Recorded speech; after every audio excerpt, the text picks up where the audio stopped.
Massive thank you as always to our top tier patron, Sarah Turner. It's Not Just In Your Head is hosted by psychotherapist Dr. Harriet Frudd, substance use disorder counsellor Ikoi Hero, and myself, the editor and producer Liam Tate. This podcast is entirely funded by listeners, and as the famous meme states, we are critiquing capitalism because we are forced to participate in it in order to survive. So, if you can afford to give, then your contribution will ensure that we can keep making the show. However, if you can't, then please just leave a review on your podcast platform of choice, tell your friends about us, and follow us on Twitter, Facebook, Instagram, TikTok, Reddit, or YouTube. In the mental health field, too often, we've made it seem as if it's just in your head. Just in your head. The landlord can hijack the rent by 20%. That impacts people's mental health. We can't have a profit-driven mental health care system if we want our people to be connected and healthy. This thing happened on Twitter. I think that the tweet had been seen at least 1 million times. I think he's a therapist. He had summarized this paper that just... it hasn't been peer reviewed, I don't think, but I'll put the link in the show notes. But anyway, to quote, the paper explores whether online shaming is motivated by a person's desire to do good, a justice motive, and or because it feels good, a hedonic motive, specifically as a form of malicious pleasure at another's misfortune. And then there's that German word that I can't quite say correctly. Schadenfreude. Yeah. There's the one. Yeah. And just to skip to the end of that paper, the conclusion is that feeling good at the suffering of others may play a relatively more prominent role in online shaming than doing good. Yeah. Which is fascinating. Maybe it's obvious, but probably where we should start is, why does moral outrage exist to begin with? Because clearly if you're on the other end of it, there's the mental health fallout from being a target of sort of the mob, as it were. And you may say it doesn't matter because they deserved it because they did X, Y, Z thing.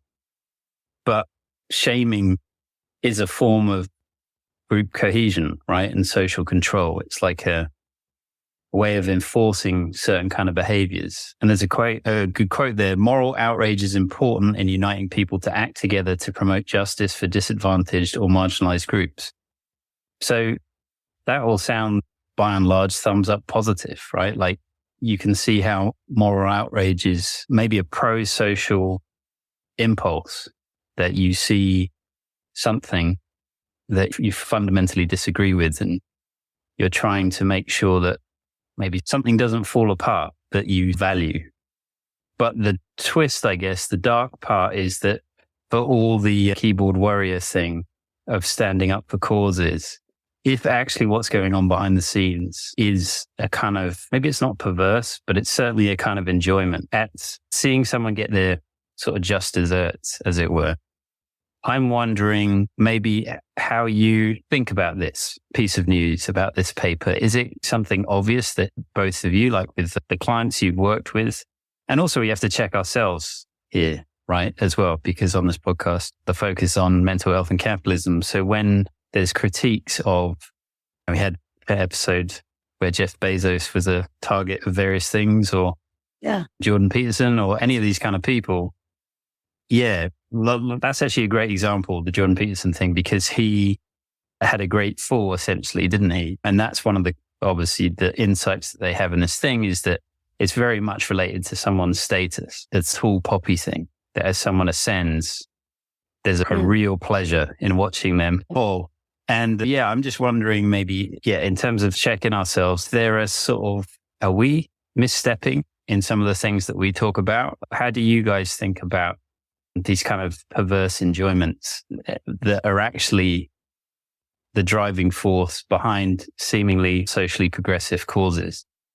I think that there's a real difference in being angry at someone's social role, let's say being angry at Musk or his social, for all the acquisition of money at other people's expense, and for charging for Twitter when he's the richest man in the world, not because of his personal whatevers, but because the social role he plays in our class-divided society is a perverse and destructive role of which he's a symbol. It's nothing personal. Personal attacks are another thing.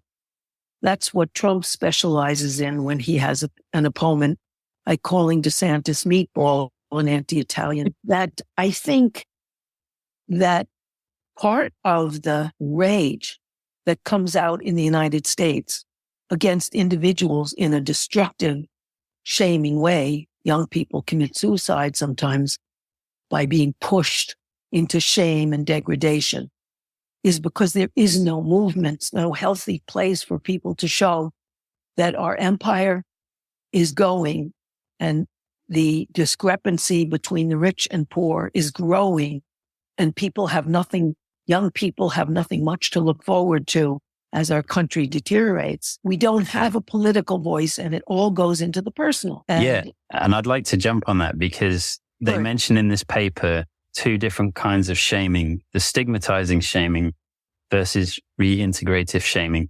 And the point being that the stigmatizing one is focused on that an individual is just evil for doing what they've done, right? Whereas the re-integrative shaming is about the act might have been evil, but it doesn't say the person is forever stained by this thing.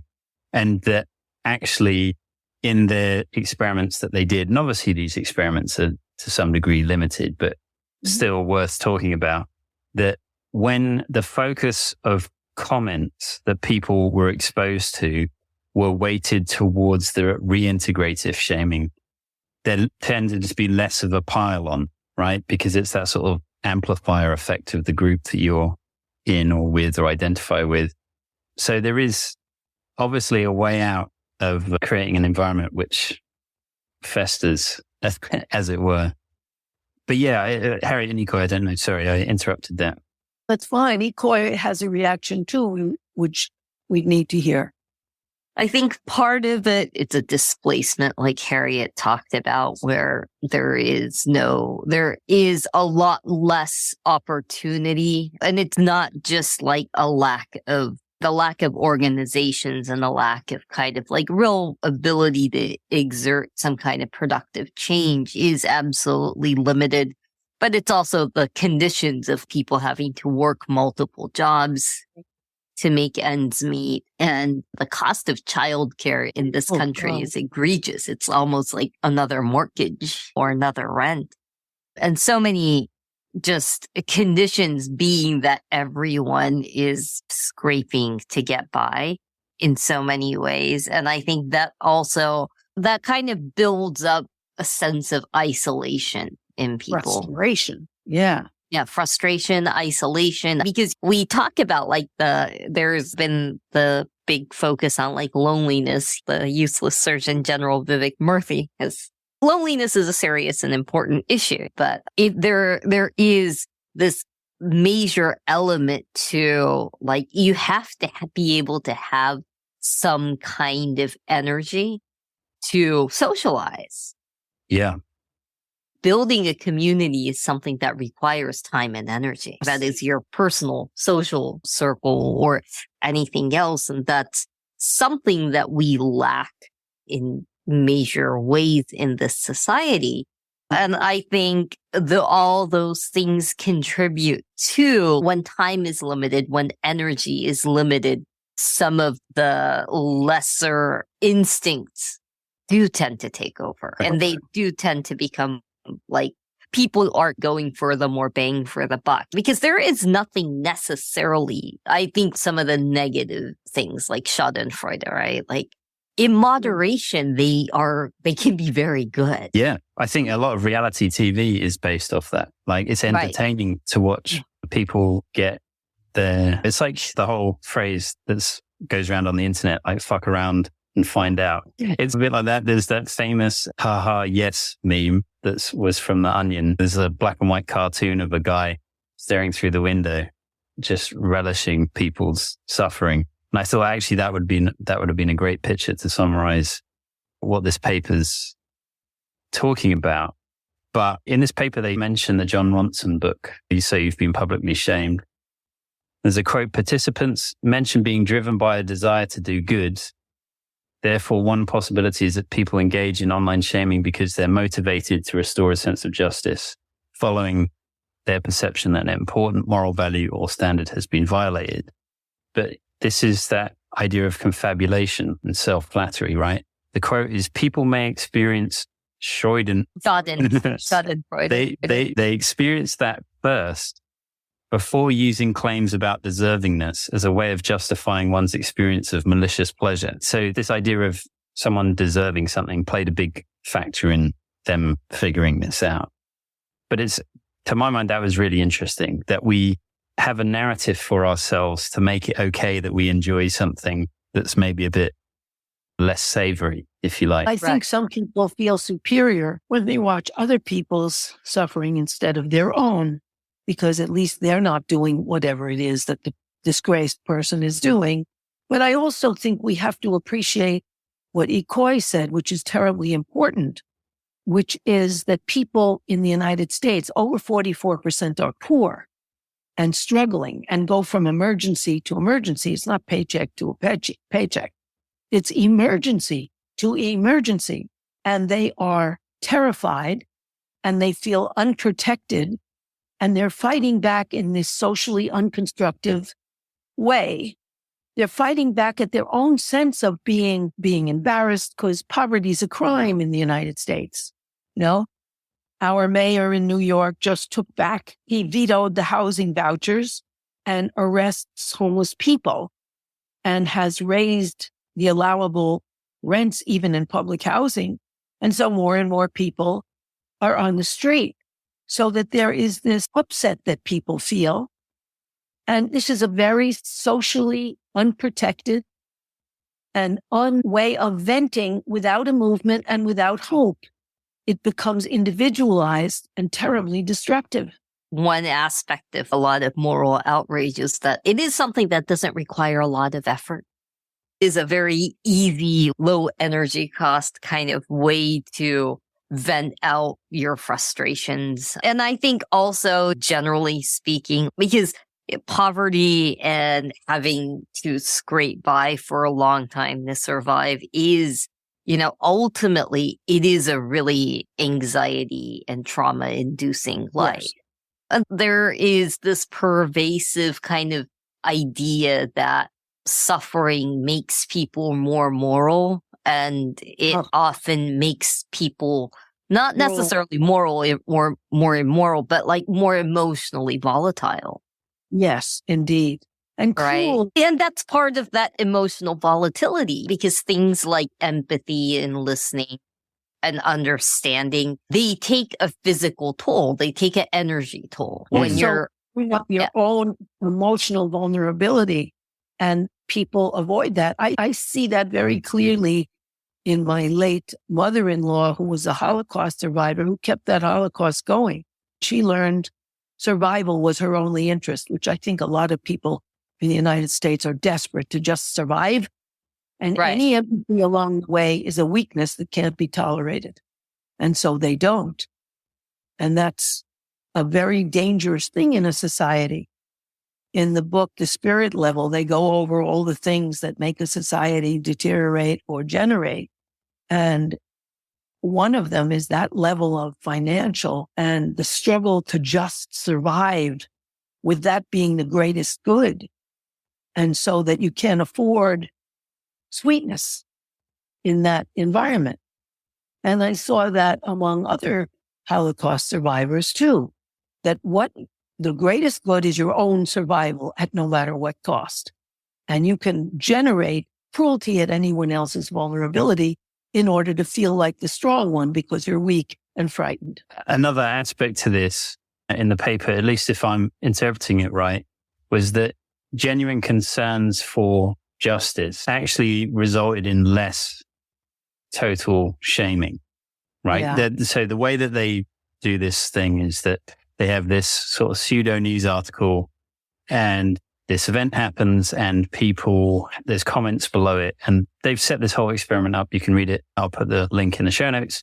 But the point being that people who are genuinely concerned with, I guess, some sort of justice aren't into shaming people to the same degree that others are, who are just chasing the feeling of superiority, right? Because they make this point that there's a sort of paradox that for I'll do the quote. It's a bit long, but bear with me. An individual who experiences outrage at breaches of moral standards may view the use of disproportionate punishment via viral shaming as a particularly unfair and immoral course of action, based basically on a belief that one should avoid inflicting harm on others. And this is the paradox. However, in some cases, commitment to that principle of not doing harm to others led to increased shaming in the name of utilitarianism, when one believes shaming is key to preventing future harm and therefore is important for the greater good. Kind of like a current modern example of that playing out on social media is a lot of the major issues around quote unquote like grooming and LGBT community and gender issue. Because the question is always just what constitutes harm is going to vary. It's not a universal concept necessarily, because, what one culture or one ideology would consider a prioritized harm may be completely different for another person, right? So if you are from certain religious backgrounds where you are still an adherent, right? Being gay is still a serious sin. Yeah. Versus if you are secular and not necessarily religious, you may not see it as a sin at all. And one of the major ways politically also of like expedience as a tactic is the easiest way to create like this moral panic is always to involve protecting the children. Yeah, not protecting them from that kind of hatred or guns or anything, but very selective protecting. I mean, in terms of things like sexual abuse and child abuse in general, that is one topic that like gets everyone, regardless of their political orientation, gets people really high key, and understandably, it is one of the worst aspects of one of the worst things that could happen in society, right? Is the abuse and exploitation of children. But people often conflate like individual abuse versus systemic abuse. And one aspect of the whole moral panic around children has always been ultimately like, if you want to prevent a lot of abuses in life, including one for children, it is that they don't grow up in impoverished households. Exactly. Yeah. Right. That because one of the things that's often just, it's always felt weird to me. Even as a child, I was like, this feels odd. Was like, as a society, we are supposed to have kind of this quote unquote, like undying, unconditional love for children rather than people, because these children grow up to be adults. And so is there a certain age that you're suddenly no longer worth protection or kindness or empathy in society? And this idea that like children are like this divorced category from society in some ways. And yet we are a society that does not protect children. We don't have universal health care. Because that's considered the purview of like adult responsibility, the parents, individual. Right, if they have the money. I think those same people who are urging, who in the states, which are increasing, there's now 17 states that have allowed children to work.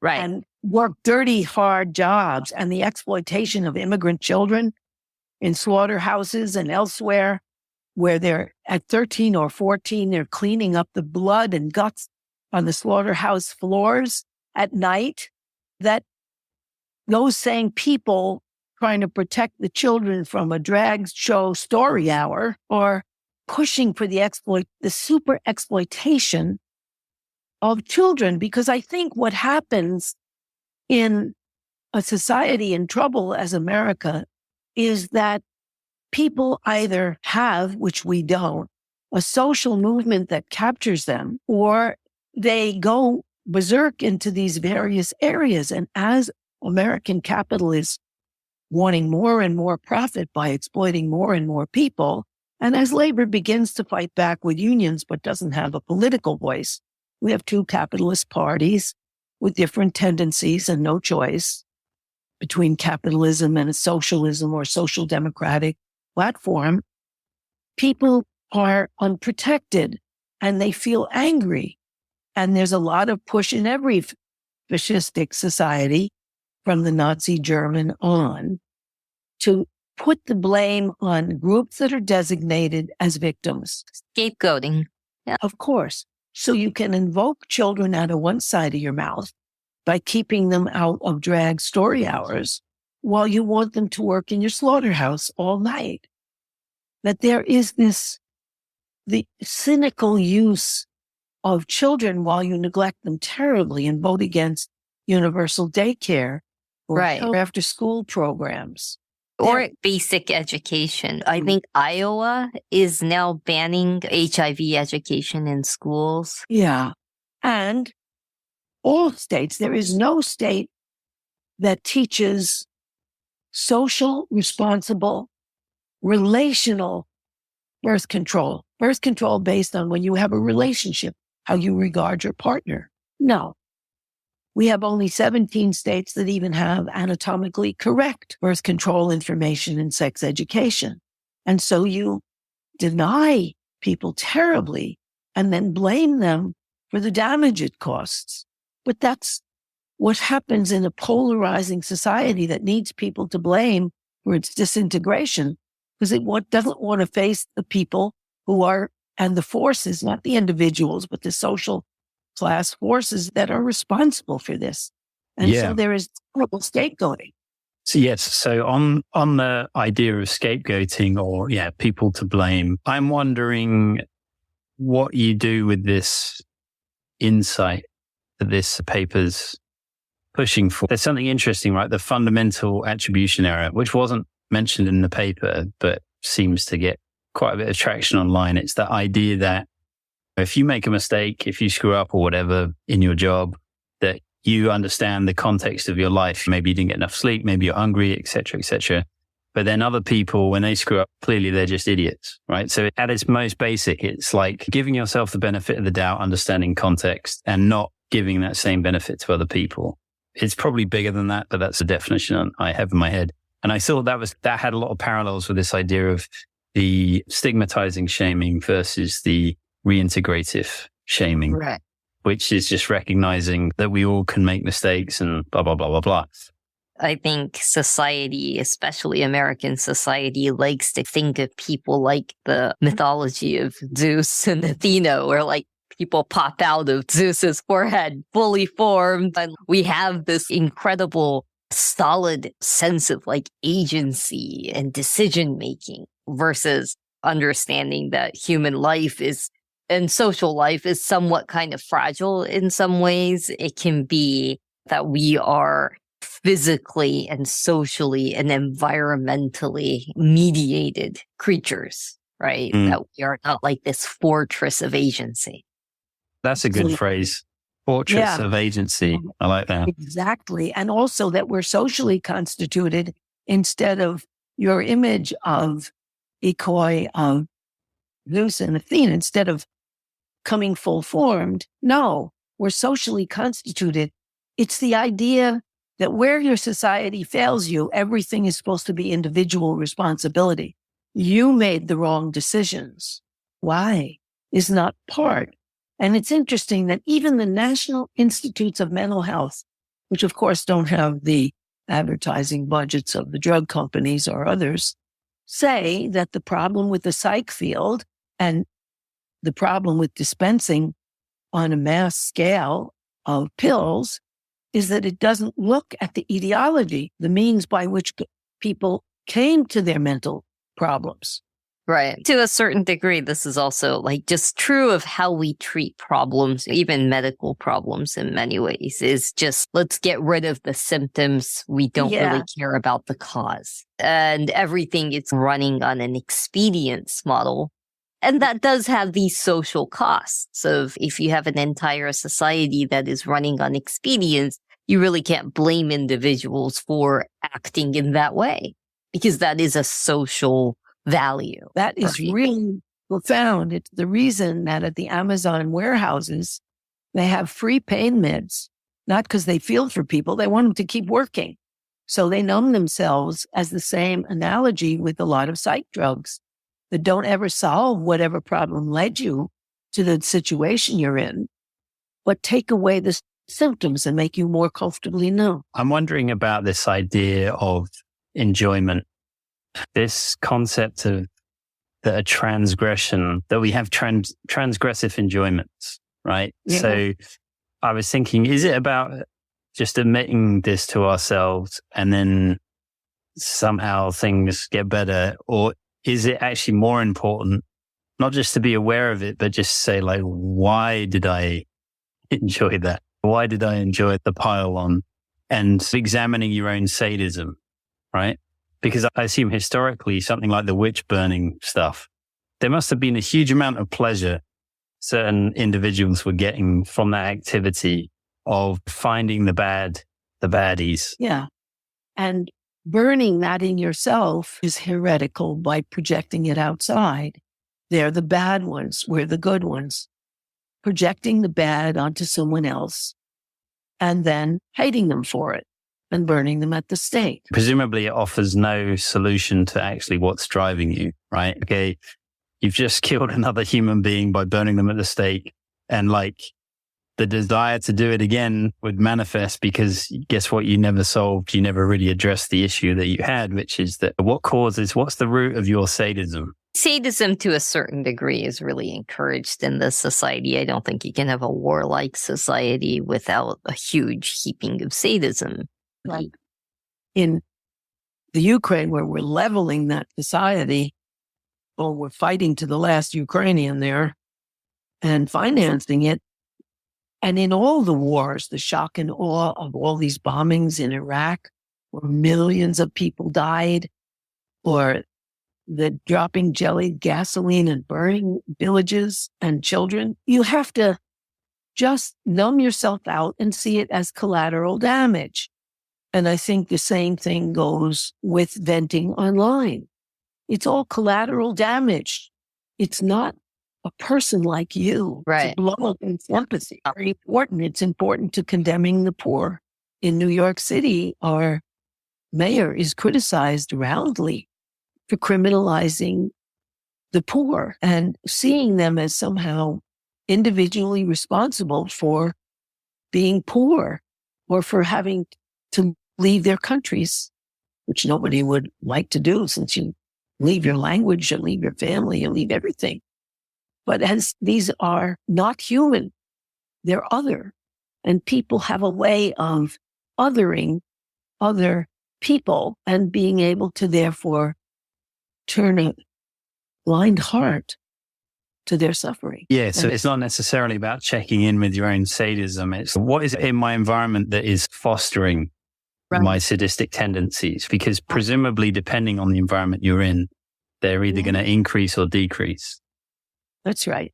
It excises the social responsibility. And maybe this is off topic, maybe it isn't, but like in describing the state of the United States or the UK or whatever on this podcast, and it being quite truthfully bleak, is that then a form of sadism that's been enacted on the audience? And is there a deep pleasure in being like, haha, the empire is falling? So that's one question. And then the other question is, and perhaps it's inappropriate, but have you ever had clients describing things to you that are just awful stuff that's happened in their life? And then there's the sense of they're not just telling me because they want to heal, that they're enjoying telling me some terrible thing. Have I had instances or have I heard of instances from other providers where, clients, especially coerced, this is much more likely in coerced situations, but coerced clients where they are trolling their providers. And that's basically a major show if there is no rapport here. So yeah, absolutely. But it's one of those things where sadism kind of works in different ways, whether you turn it in on yourself or turn it out to other people, because sometimes, and this is like a difficult area to express properly, because in the worst case kinds of framing that it can be seen as victim blaming. And I'm not framing it in that way. Sometimes people can get really stuck in an area. Yes. Right? Where they are constantly reliving this moment. And an example would be like, I've had clients who just could not get over a particular person. Not necessarily a good or bad relationship, but that they just could not get over a particular person. And that they're just constant. Because I remember one time, and this is not my client, a therapist that I knew was going, oh yeah, I had this client, and I thought fairly new. I thought she had, or actually it was, he had recently gone through a breakup. And this ended up being like 22 years ago. Wow. Why do you hold on? What Right. is in you? And yeah. And there is something, and usually the person in that midst of that storm, like they say it's that person, right? I can't get over that person because they were perfect for me and I missed the perfect opportunity and I'm never going to find anyone else again, et cetera, or various versions of those things. Versus a lot of times it's actually really not necessarily the person. It's often a displacement for something else. Well, I do think that for some people, they use their trauma or their loss as an excuse for not moving on. Because whatever trauma you have, the point is to process it and learn from it and get stronger rather than to hold on to it as an excuse for your failure. And for some people, it's an excuse. You can see it. You have to have people, even when traumatized, have to find a way to say, okay, what can I get out of this? Not that it was a blessing. It was terrible, but what can I learn? How can I grow? Why do I stay? And that why do I stay is an important question. Yeah, it is an important question. And it's also one of society does really sometimes encourage people to stay. Yeah.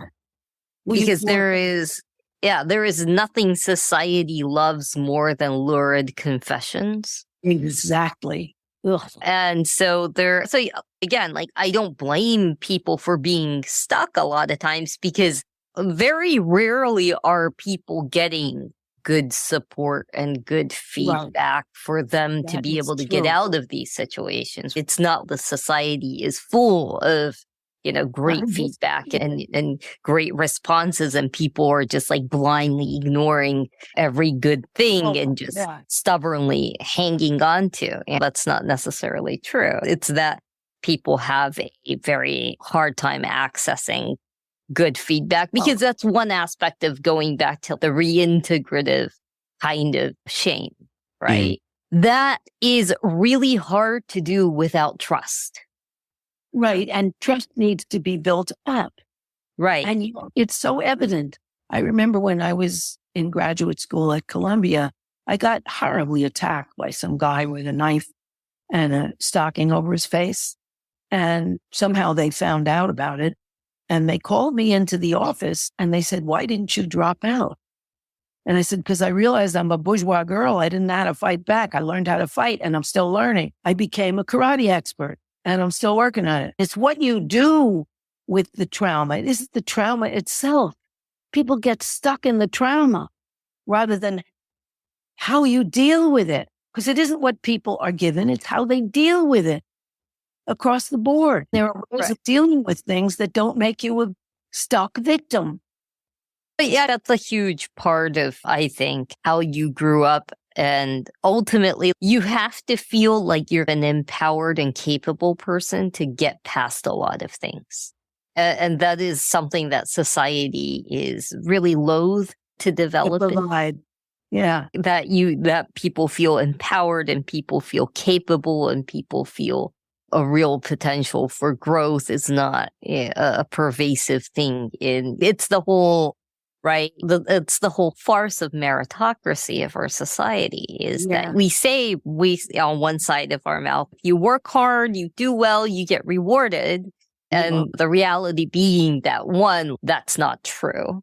That's not true for a lot of people. If you've grown up in like dysfunctional families, you get messages. Opportunities aren't there in school. And so exactly that you don't get that But you don't get positive reinforcements in school. You don't get positive reinforcements in society.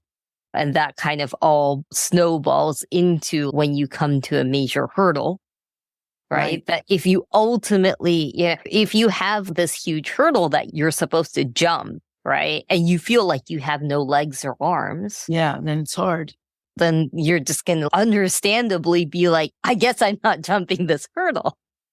I guess I'm helpless. I guess I'm incapable.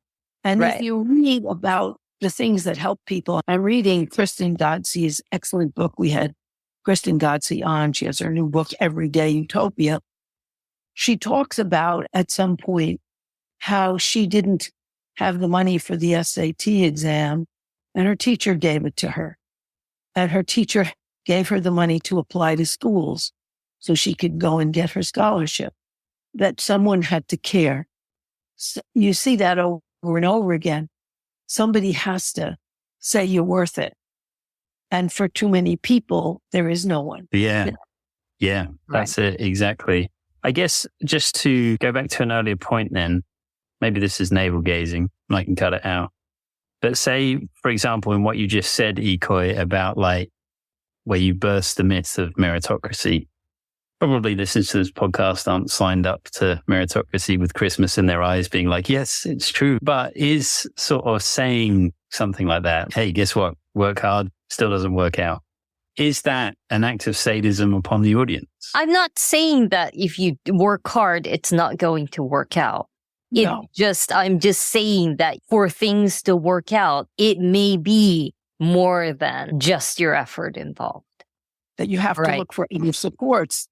Looking hard doesn't mean you'll be recognized for your hard work, which I think American young people who are positive are really realizing on a level that they never have before. When I talk to young people in 19, 18, 17, they understand that, and they're much more politically savvy about what's coming down than I was at their age.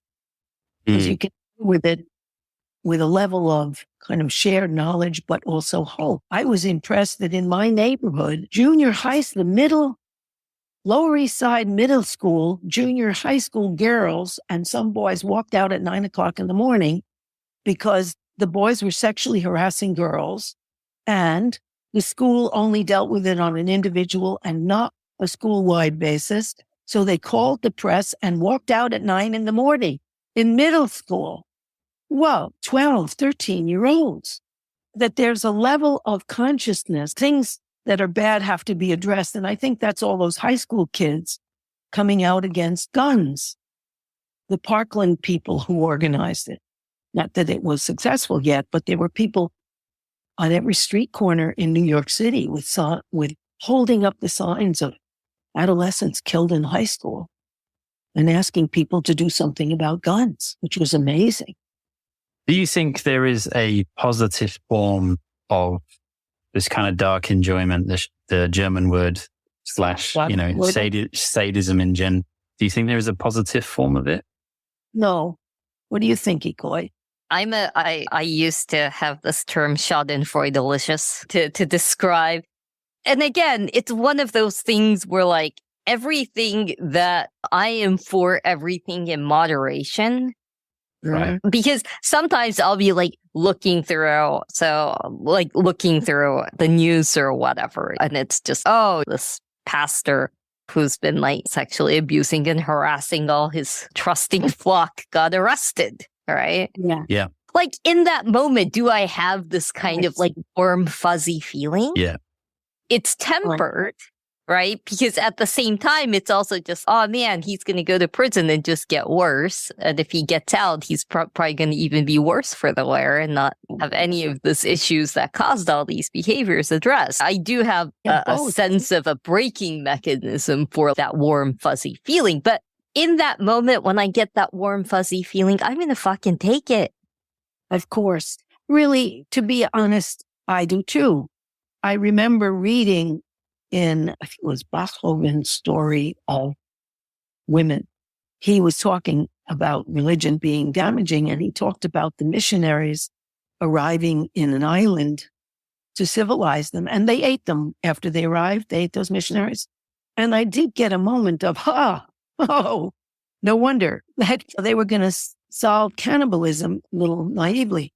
That's a political reaction on my part to something people deserving harm when they're thinking that they're creating a benefit or overindulging themselves. Yeah. You know? Yeah, it reminds me of like, if any sort of work of fiction oftentimes can be nonfiction as well, that part of the way we enjoy stories is based around sort of moral values and someone getting their comeuppance. So I guess maybe what the difference is here between Ikoi, your description of the news article, or Harriet's examples, is that in both cases they are internal felt states, but you didn't then maybe comment, you didn't act it out, even if the acting out is just like liking something on a social media thing. Like, clearly the positive form of sadism is some kind of release valve that stays in the world of fiction, maybe, opposed to is acted out. Would that work? When I think of those missionaries who thought they were going to bring Christianity to cannibals, really, it was a case of chickens coming home to roost that they were eaten instead.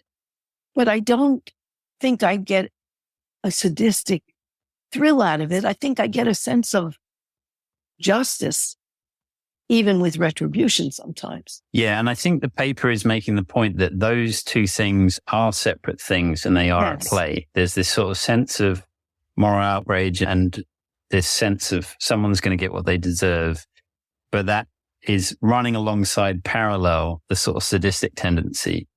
And so, yeah, it's just maybe a bit more visible because of the sort of network of computers all connected to each other, maybe. But it obviously is just an amplified version of what has always been part of the human experience. And I guess if I'm reading it, that maybe there is sometimes a reason to comment on these pile-ons is that it can become part of the messages that stop it descending and getting worse. Maybe if you echo that idea of the re-integrative angle, which is that this is the act is awful, but not necessarily the person. Maybe the more people that do that, maybe things get better. But maybe I'm just trying to put a positive spin on something I don't know. But I think the point is, maybe to wrap it up, that behind every sort of online comment, there's always something going on. Yes, there's always something being expressed here. And of course, a lot of people don't intervene because they don't want it to be turned on them. Because once you have a mob kind of mentality, you don't want that rage and hatred turned on you. Yeah. So it induces you to back up. Yeah. This is a very interesting discussion, and it was an interesting article. The only final thought that I can say from also like my experience just personally, have I in earlier years at some point possibly participated in a lot of what ends up being pileups? I think I absolutely have. And I think the more that you do it, the easier it becomes. That becomes like a default response. For me, it was one of those things where I will say, like, for me, once I recognized that was what was going on with myself, I was just like, this isn't bringing me anything positive. It's not changing anything positive in the world. Like, why am I wasting my time doing this? Was the ultimate conclusion that I came up to. But it is something that everything is, the more you practice, the easier it becomes. And that's also the same for negative behaviors, right? Yes. The more you indulge it, the easier that becomes. Wow. That's a great point. That's a really great point. Oftentimes when people are just like, oh, I'm taking a social media break or whatever, I do think that is a good thing. I do too. Brilliant. Okay. We'll end it there.